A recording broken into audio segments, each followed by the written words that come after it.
exhortez-vous les uns les autres. Je vais même rajouter exhortez-vous les uns et les autres. Nous comprenons très très bien ce verset. Ce soir, je vais prendre 4 versets que nous connaissons déjà. Je vais les citer, je vais les lire pour que vous percutiez bien le sens des paroles, n'est-ce pas? Je vais essayer d'aller en explication simplement pour que vous compreniez réellement ce que veut dire le terme exhorter. Alors non pas exhorter comme je le fais là, quoique ça se rejoint, mais exhortez-vous les uns les autres. Vous pouvez exhorter et vous devez, je vais vous le démontrer, exhortez vous aussi votre prochain. C'est très très très très important. Dans ces 4 versets, nous retrouvons 3 mots grecs qui vont nous permettre de mieux appréhender, mieux comprendre le sens réel de ce mot. En français, nous n'avons qu'un seul mot, exhorter, et la seule traduction que nous ayons, c'est exhorter. Voilà, suivant les versions, ça change un peu, sur les traductions, si c'est du Louis II 21, 1910, du français courant, mais le terme grec qui est utilisé dans ces 4 versets de 3 façons différentes nous permet d'aller un peu plus loin, et dès le début j'ai même pour vous une punchline, et si vous devez retenir quelque chose de ce message, c'est ce que je vais vous donner dans quelques petites secondes. Alors, les 3 mots, d'abord les 3 mots. Parakaleo, qui signifie premièrement exhorter, virgule encourager, renforcer, consoler. Encourager quelqu'un, dans notre définition, dans notre sens, n'est pas forcément le consoler. Mais le parakaleo signifie, même ces 4 mots sont englobés dans la signification du parakaleo. Exhorter, encourager, renforcer, consoler. Tout cela, c'est un seul but et c'est un seul mot. Parakaleo. Nous avons le deuxième, katanoeo, qui, alors c'est assez surprenant parce qu'il est aussi utilisé pour exhorter, consoler, mais le sens grec est différent en fait, on ne s'attend pas à trouver ça. Donc katanoeo, signifie apercevoir, observer, comprendre. Comprendre dans l'observation et en observant. Tiens donc, et ça n'a rien à voir avec la consolation et l'encouragement, ça n'a rien à voir avec l'exhortation. Et pourtant, ce mot est utilisé pour définir ce qu'est l'exhortation et pour traduire le mot exhortation. Et nous avons un troisième mot qui est aussi étonnant, noutétéo, qui signifie réprimander. Mais réprimander, non pas comme réprimande le monde, non pas faire une mauvaise remontrance et casser quelqu'un, pas du tout, du tout, du tout. Réprimander dans le sens avertir. Un avertissement, c'est une réprimande dans l'avertissement. C'est vraiment de faire attention, de dire à quelqu'un attention. Donc, et oui, on peut exhorter et on doit exhorter en disant mon frère, ma soeur, attention, je t'avertis. Donc, si nous prenons ces 3 mots, avec toutes ces significations, exhorter, encourager, renforcer, consoler, apercevoir, observer, comprendre, réprimander dans le sens avertir, j'ai fait une petite phrase, et c'est cette phrase que vous devez retenir. L'exhortation, c'est quoi? L'exhortation, c'est encourager en observant afin de pouvoir avertir. Le but de l'exhortation, un des buts, c'est d'avertir. Comment? En observant. Et l'observation et l'avertissement doivent se faire dans l'encouragement. Je vous encourage parce que j'ai observé telle situation et je viens te dire une bonne critique. Je viens te dire, mon frère, ma sœur, que à force d'observer, de comprendre, d'apercevoir, selon le terme katanoeo, eh bien, je vois que ta vie de prière est bonne, ou je vois que ta vie de prière manque un peu de sel. Prie plus. Je vois que tu n'as pas l'habitude de demander. Eh bien, demande, alors tu seras exaucé. Je vois ci et je vois ça dans ta vie, parce que j'observe, et avant de venir te voir, selon le terme katanoeo, j'observe et je comprends. Comment ?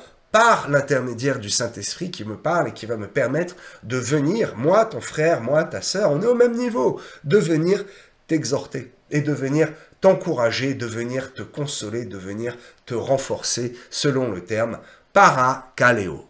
Alléluia. Voilà pour l'introduction. Alors, je vais vous lire maintenant Ces 4 versets que j'ai choisis, j'ai sélectionnés, il y a beaucoup de versets qui nous parlent d'encouragement, soit directement, pardon, soit indirectement. Ces versets-là sont des versets très connus et vous allez pouvoir peut-être mieux les comprendre, mieux les appréhender ou du moins les mémoriser et les utiliser. Le premier, 1 Thessaloniciens 5, 11. Je lis pour vous.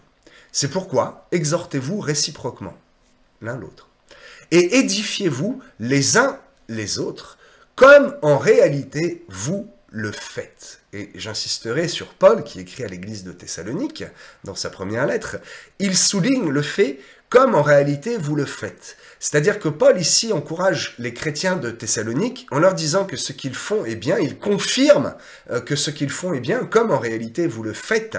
Et il les encourage et il leur dit de continuer à le faire.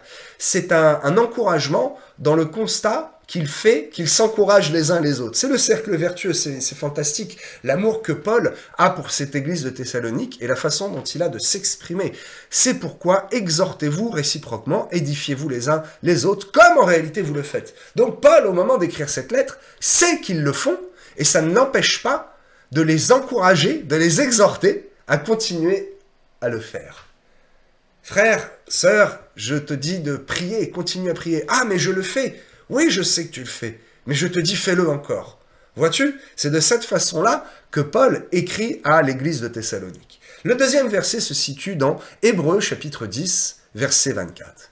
Il est écrit « Veillons les uns sur les autres pour nous exciter à la charité et aux bonnes œuvres. » Veillons peut être aussi traduit par « exhortons ». Et c'est le terme « katanoeo », apercevoir, observer pour comprendre. Veillons les uns sur les autres pour nous exciter à la charité et aux bonnes œuvres. Ce terme est très bien traduit en français puisque veiller sur les autres, c'est exhorter, c'est l'encourager, le comprendre, l'avertir, le relever. C'est non pas surveiller, mais avoir un regard bienveillant. Non pas, et c'est un verset que je cite souvent, comme ce rebelle de Caïn qui a tué son frère et qui dit directement à Dieu « Mais suis-je le gardien de mon frère ?» Oui, tu es, nous sommes le gardien de notre frère, de notre sœur, de celui qui est prêt à chuter, de celui qui ne sait pas qu'il est sur un chemin dangereux, de celui qui est las et qui est découragé. C'est à nous de le faire. Le Saint-Esprit consolateur viendra, il vient, mais très souvent, Dieu utilise les hommes. Dieu envoie son Saint-Esprit qui va utiliser un homme pour aller apporter de bonnes paroles, de soulagement, de relèvement et de réconfort à celui qui est affligé et qui a le moral un peu dans les chaussettes et qui est fatigué. Le troisième verset, toujours dans Hébreux, un petit peu avant. Hébreux 3, 13. « Mais exhortez-vous les uns les autres chaque jour, aussi longtemps qu'on peut dire aujourd'hui. » Alors, je ne vais pas aller détailler juste cette parole, mais c'est tellement profond. Aussi longtemps qu'on peut dire aujourd'hui. Mais exhortez-vous les uns les autres chaque jour. Chaque jour, c'est aujourd'hui. Il s'agit ici d'une répétition. Il s'agit ici, quand il y a une répétition, de quelque chose de très important et d'un clin d'œil de Dieu qui nous dit « Faites-le chaque jour, veillez chaque jour à avoir une bonne parole pour quelqu'un, à vous exhorter les uns et les autres, afin qu'aucun de vous ne s'endurcisse par la séduction du péché. » Et il y a un problème si nous ne nous exhortons pas les autres, c'est qu'il y a un problème d'être séduit par le péché et de s'endurcir, n'est-ce pas? Alors, le troisième verset se situe dans Colossiens 3, 16. « Que la parole de Christ habite parmi vous abondamment. Instruisez-vous et exhortez-vous les uns les autres, en toute sagesse, par des psaumes, par des hymnes, par des cantiques spirituels, chantant à Dieu dans vos cœurs sous l'inspiration de la grâce. » Il y a beaucoup plus de détails ici dans la lettre de Paul. La traduction a été faite, l'ordre des mots choisis pour la traduction a été fait d'une manière à ce que quelque chose nous échappe. Et je vais faire le point là-dessus.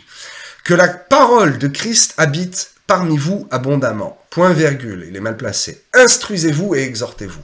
Si on le prend dans un sens littérale grecque, où la grammaire n'est pas du tout la même, n'est-ce pas? Même les mots sont parfois pas tout à fait dans le même sens. Nous comprenons que, comme nous nous instruisons et nous nous exhortons les uns les autres en sagesse, en lisant des psaumes, des hymnes, des cantiques et en chantant à Dieu, alors la parole de Christ habite parmi nous, comment? Abondamment. Avez-vous bien compris? J'espère que je ne peux pas avoir d'échange avec vous, je ne vous vois pas, mais j'espère que j'ai été clair. Je vais vous réexpliquer simplement. Le fait de s'instruire, de s'exhorter, comment? Par des psaumes, par des hymnes, par de la sagesse, par de l'amour, aimez-vous les uns les autres, alors cela produira que la parole de Christ habite en nous en abondance. Oh, quelle parole merveilleuse! Alors, si nous suivons ce bon conseil, et nous devons le suivre, parce que Paul le répète plusieurs fois dans ses écrits. S'il le répète plusieurs fois, c'est que, oui, nous en avons, pardonnez-moi, nous en avons besoin. C'est une nécessité que de s'exhorter les uns les autres. Peu importe à quel niveau spirituel vous en êtes, peu importe le nombre d'années de conversion que vous avez, vous devez exhorter les autres et vous devez vous laisser vous aussi, c'est symbole d'humilité, n'est-ce pas? Vous devez vous aussi vous laisser vous exhorter par d'autres chrétiens, par d'autres frères et sœurs qui vont vous apporter une parole de bénédiction et une parole d'encouragement. Je l'espère. Alors, selon ces 4 versets que je viens de lire, nous y voyons 3 buts dans l'exhortation. D'abord, il s'agit de nous exhorter pour que nous puissions produire de la charité et des bonnes œuvres, n'est-ce pas, selon Hébreux 10, 24. Veillez les uns sur les autres pour nous exciter à la charité et aux bonnes œuvres. Voilà un des buts de l'exhortation. Produire des bonnes œuvres et produire de la charité, avoir une âme charitable.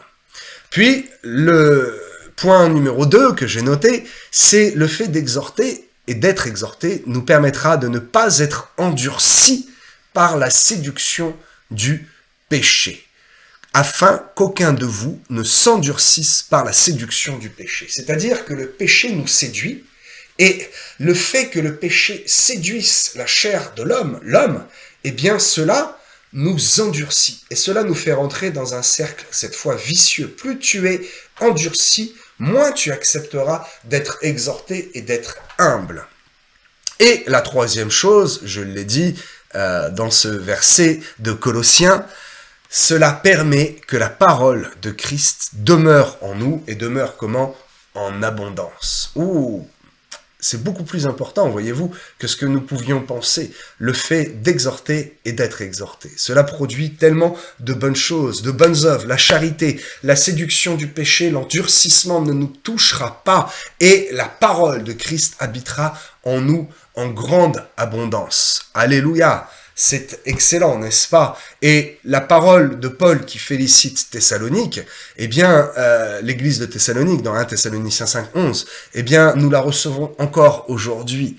Exhortez-vous les uns les autres, édifiez-vous, comme déjà, en fait, vous le faites déjà. Soyez bénis, mes amis, et continuez de vous exhorter. Alors, allons un petit peu plus loin, et je ne vais pas prendre seulement l'exemple de l'apôtre Paul, mais Dieu lui-même est un Dieu d'encouragement. Il n'est pas seulement un Dieu qui est juste, qui est amour, qui est droit, qui nous délivre de la mort, qui vient à notre secours.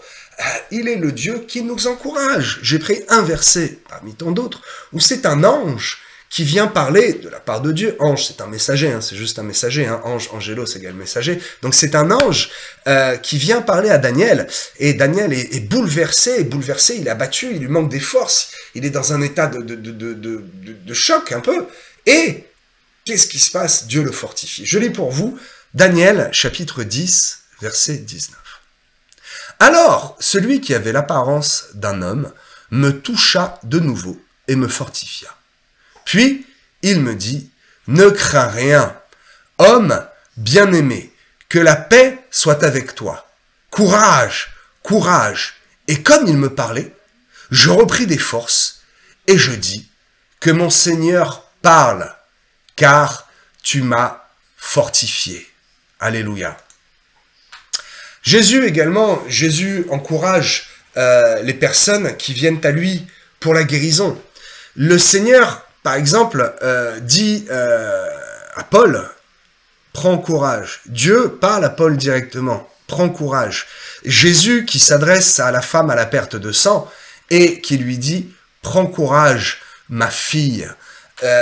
Beaucoup d'exemples où cet homme paralytique qui est là et qui est couché, qu'est-ce que lui dit Jésus? Jésus lui dit encore, prends courage mon enfant, tes péchés sont pardonnés. Le mot courage est souvent associé à la confiance. Prends courage, l'encouragement, l'exhortation c'est encourager. L'encouragement produit la confiance et la confiance amène à plus de foi. C'est merveilleux, n'est-ce pas, ce que je viens de vous expliquer. Le mot courage est souvent associé à la confiance. Nous devons être des sources d'encouragement qui apportent la confiance et qui aident nos frères et sœurs à prendre confiance et donc à produire quoi? Plus de foi. Parce que le fruit de la foi, c'est la confiance, n'est-ce pas? C'est encore un des aspects bénéfiques de l'exhortation et du fait d'exhorter nos frères et nos sœurs. Alors, quelques-uns peuvent, peut-être un peu religieux ou pragmatiques, voilà, le mot est bien choisi. Quelques-uns pourraient un peu avoir peur et être méfiants de dire, oui, mais on peut pas trop encourager, il faut pas trop pousser dans l'encouragement, tout le monde est beau, tout va bien, je vais bien. Bien sûr que non, je vais bien, tout va bien. Parfois on est malade, le monde n'est pas si beau que ça, le monde est cruel. Mais il faut voir la beauté de ce que Christ a mis dans le monde. Il faut voir l'amour et la bonté que nous avons les uns envers les autres. Comment? En nous exhortant. Ça, c'est manifester l'amour et la bonté que nous avons les uns pour les autres. Et en le voyant, alors nous sommes encouragés, nous avons nous aussi envie de le faire. Qu'est-il écrit? Chaque jour, à chaque fois que l'on peut dire aujourd'hui, n'est-ce pas? Alors, n'ayez pas peur de ne pas voir de résultats à votre encouragement. Je vous le dis, nous ne sommes pas responsables du résultat. Nous sommes Je dis souvent, il faut pas travailler en vain, il faut avoir un but. Mais le but est personnel, les fruits sont personnels, n'est-ce pas? Le fait de dire, tu vas y arriver mon ami, oui, je suis avec toi, je t'encourage à continuer, je te bénis, c'est bien ce que tu fais, fais-le plus encore, oui, j'ai vu que tu es là au fond, tu payes pas de mine, tu fais pas parler de toi, mais je sais que tu pries, que tu es quelqu'un qui est fort, et je t'encourage à continuer, et bravo de la part de Dieu, waouh!